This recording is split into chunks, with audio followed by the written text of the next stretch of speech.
Hey there guys, and welcome to FP1, and let's have a chat then about the Belgian Grand Prix. So I mean, it would have been pretty difficult to be worse than the Spanish Grand Prix we saw 2 weeks ago. However, Belgium, I feel they tried to be worse. They tried to be the worst race of the season. I mean, it was okay. It was alright. I think we've had worse races, we've had better races. So, you know, we've had so many good races this year. We've got to take one of these, I guess, every now and then. But let's sit down and just talk about those key points then. So it was the standard trio on the podium once again. Then Lewis Hamilton winning from Valtteri Bottas with Max Verstappen in third. Fourth place, though, is where things get interesting. And a brilliant race for Renault today. Got to give a shout out to them. They've been kind of umming and ahhing, especially in Spain. They were really off the pace. Danny Rick especially. Yet P4 for Daniel, P5 for Ocon, overtaking Alex Albon. We'll get to him on the last lap. You know, good old Renault. Didn't quite get that podium, and Daniel getting the fastest lap at the end there as well. He seemed to have the pace. He was absolutely rapid towards the end of that when everyone else's tyres were falling off. Renault really managed their tyres well. And going into Monza next week, which you'd think, you know, being a power track wouldn't be great for them, but looking at last year, gave Renault their best result of the 2019 season. I think we could see a very, very strong performance once again. So after the Renaults of Ricciardo and Ocon, we had Alex Albon.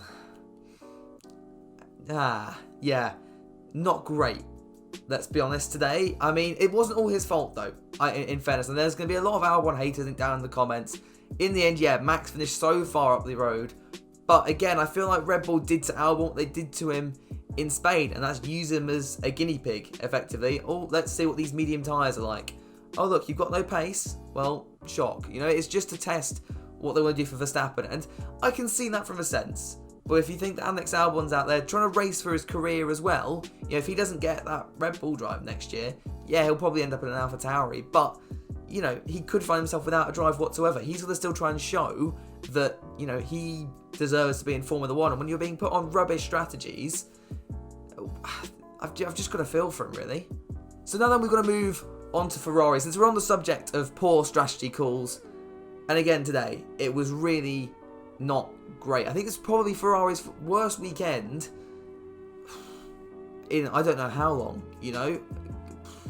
We've had some bad ones this year, but when in FP3 you got Sebastian Vettel, 4-time world champion, in a Ferrari, last in a session, on pace. What is going on there? Like, I have no words, really. And then you got their strategy calls where they just did not know what they were doing.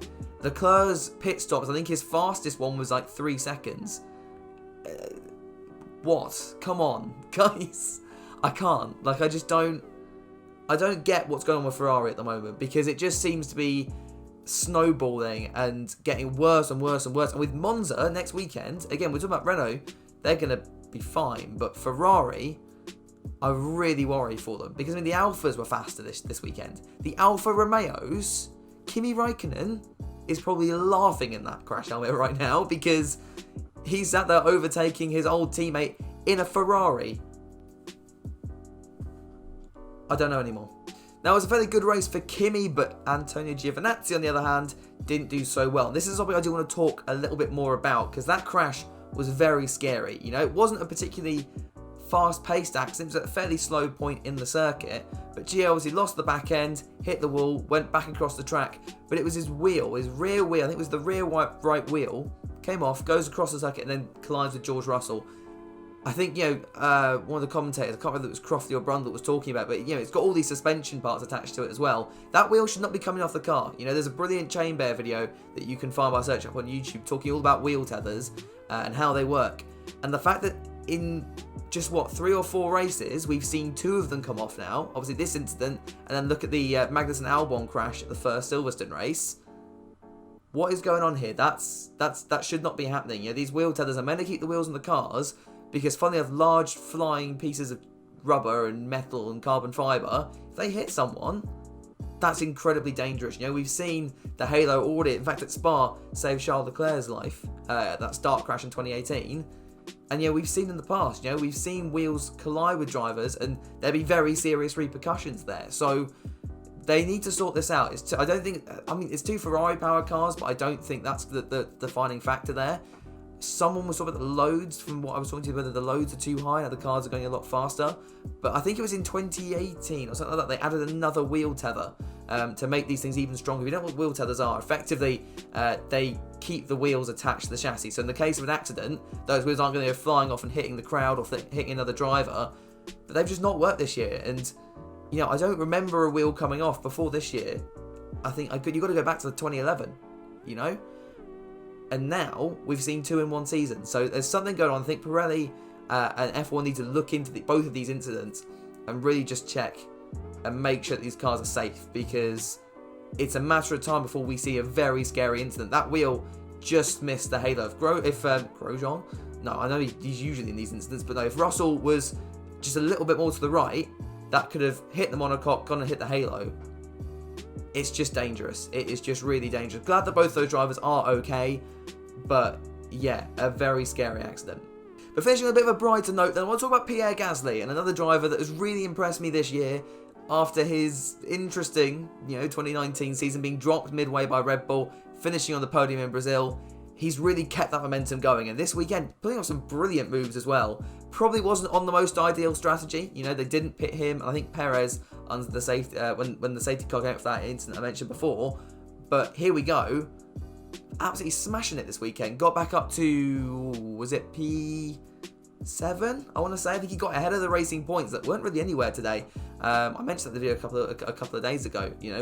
Why I think Racing Point are going to struggle at the end of the season. We're seeing that. But back to Gasly, he did bits today, and that's got to turn the heads of some teams. I don't think there's many spots open on the grid for him really to step up to next year. And maybe Red Bull, but I can't see them going back. But look out for Gasly in the 2022 driver market if he continues this pace at the end of this year and into next year as well, because he could be a big player there, and I could really see a top team. Maybe something like Renault. Something like Renault that could make a good stride up into the top tier of, or into Formula A, should we call it, in 2022 with the new regs. Getting on another French driver like Pierre Gasly, perhaps alongside Fernando Alonso for 2022, that might not be too bad. But good on you, Gasly. You smashed it today. But yeah, those are my thoughts then on the Belgian Grand Prix. Let me know what you think down in the comments below. It'd be interesting to hear your thoughts on all this. And again, I want to thank everyone for the support on the channel recently. The 2,000 subscriber special will be coming out tomorrow, so stay tuned for that one, with the post-podium podcast coming later in the week as well. But yeah, thank you so much for the support on the channel. It's been insane the last couple of weeks, so yeah, let's keep this going and see how far we can go. But thank you so much again. I will see you all on Monday for the Q&A for 2,000 subscribers in a bit of a different setting. If you haven't seen my social medias, you won't know, but stay tuned for Monday. It'll be a good video. But yeah, I'm rambling now, so I'll end things off. But thank you so much for watching. I will see you all in the next one.